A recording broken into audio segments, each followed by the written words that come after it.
Bapak Ibu sekalian yang dimuliakan oleh Allah Subhanahu wa taala, alladzina yuqimunas shalah, orang-orang beriman itu mendirikan salat, wa mimma razaqnahum yunfiqun, dan dari apa-apa yang kami rezekikan kepada mereka, yunfiquna, mereka infakkan.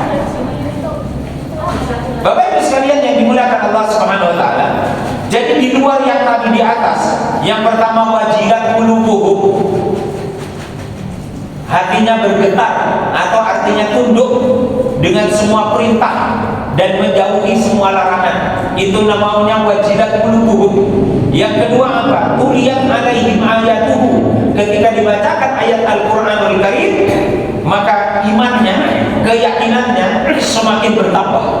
Yang ketiga, yuqimunas shalah, mendirikan salat. Bukan yu'dzunas salat, tidak mengerjakan salat, tapi mendirikan salat. Apa makna yuqimunas salat, mendirikan salat? Artinya dia salat, tetapi salat itu memberikan pengaruh di dalam kehidupan sehari-harinya. Maka Quran mengatakan, innas salata tanha 'anil fahsya'i wal munkar. Kalau orang salatnya benar, kalau orang salatnya tumanina, maka salat itu akan mencegah orang dari melakukan perbuatan keji dan akan mencegah orang dari melakukan perbuatan munkar. Yang keji itu apa? Semua larangan yang nasnya jelas dalam Quran itu fahsya. Misalnya apa? Membunuh, berzina, itu semuanya perbuatan fahsya. Tapi yang kedua, dia juga dihindarkan dari perbuatan mungkar. Lah mungkar itu apa? Mungkar itu konsep budaya. Orang pasti selaras dengan tetangga hidupnya. Karena mungkar itu keburukan yang tidak diterima oleh masyarakat. Karena dia bertentangan dengan unggah-ungguh, bertentangan dengan adat istiadat, bertentangan dengan sopan santun. Lah orang sholat itu jadi tertib, dia dekat dengan warga, dia bisa ikut dengan budaya yang muncul di tengah-tengah masyarakat. Itu namanya mungkar. Saya kasih contoh. Tiba-tiba ada mahasiswa naik sepeda motor, knalpotnya dicopot, bolak-balik 3 kali di depan masjid ini. Kira-kira yang punya rumah sekitar masjid marah apa enggak?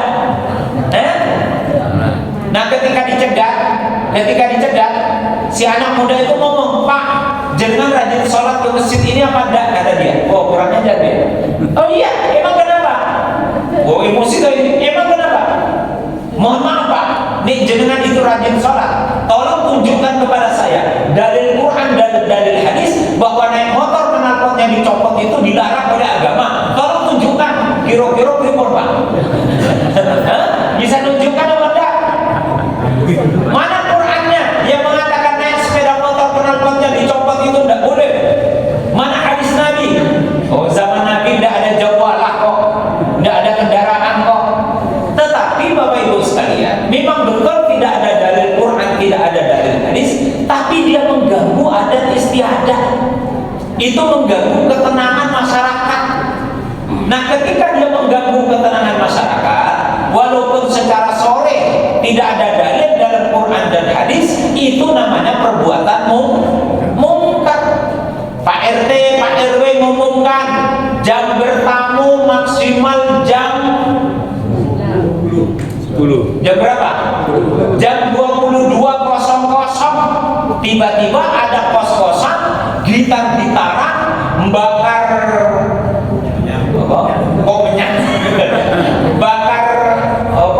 bakar jago, macam-macam sampai setengah 12. Kira-kira dilarang apa enggak? Itu namanya bertentangan dengan adat istiadat, kesepakatan warga bahwa aktivitas itu harus selesai di jam 22.00. Sehingga kalau orang itu ngerti sholat, seharusnya dia hidupnya selalu selaras dengan tatanan masyarakat. Loh, itu Islam, itu Quran.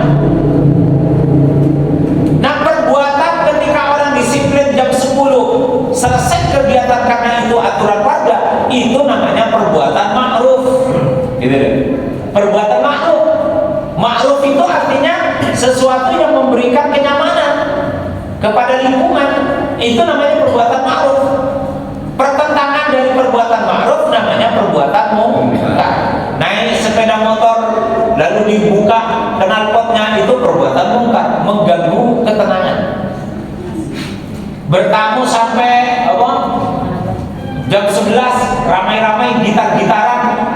bertentangan dengan, sehingga maaf dulu sempat muncul kisruh antara warga dengan kafe-kafe, benar apa enggak itu? Nah kafe itu isinya cari duit, yang ada di kafe pengennya musiknya yang musik cadat, yang keras-keras. Nah warganya mau jam 10 sudah tidur. Nah terus yang benar yang mana ini? Kafenya yang cari duit atau yang warganya? Ya kembali pada kesepakatan warga. Karena kesepakatan warga itu namanya adat istiadat. Adat istiadat itu kan hasil kesepakatan toh, yang diwariskan dari turun-temurun.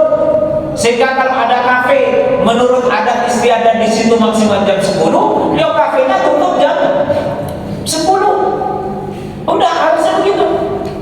Nah karena yang punya kafe jarang ke masjid, itu sing repot. Akhirnya dia cari backingan dari apa? Dari tempat lain, dari preman atau apa? Pak RT KRW bingung terus. Loh sing ngawal itu preman kok. Tapi kan Pak RT KRW ada kekurangan akal toh dalam rangka untuk menjaga adat istiadat. Maka di dalam konsep Islam menjaga adat istiadat, sepanjang adat istiadat itu memberikan kenyamanan dan ketentraman, itu hukumnya wajib, bukan sunnah, wajib. Sehingga muncullah kaidah fikih yang mengatakan al-adatu muhakkamatun, adat istiadat itu adalah hukum yang mengikat. Itu adat istiadat. Bisa dipahami ya? Jadi bahkan adat istiadat itu bisa lebih tinggi dari undang-undang yang dibuat. Ketika adat istiadat itu sudah diwariskan turun ke temurun.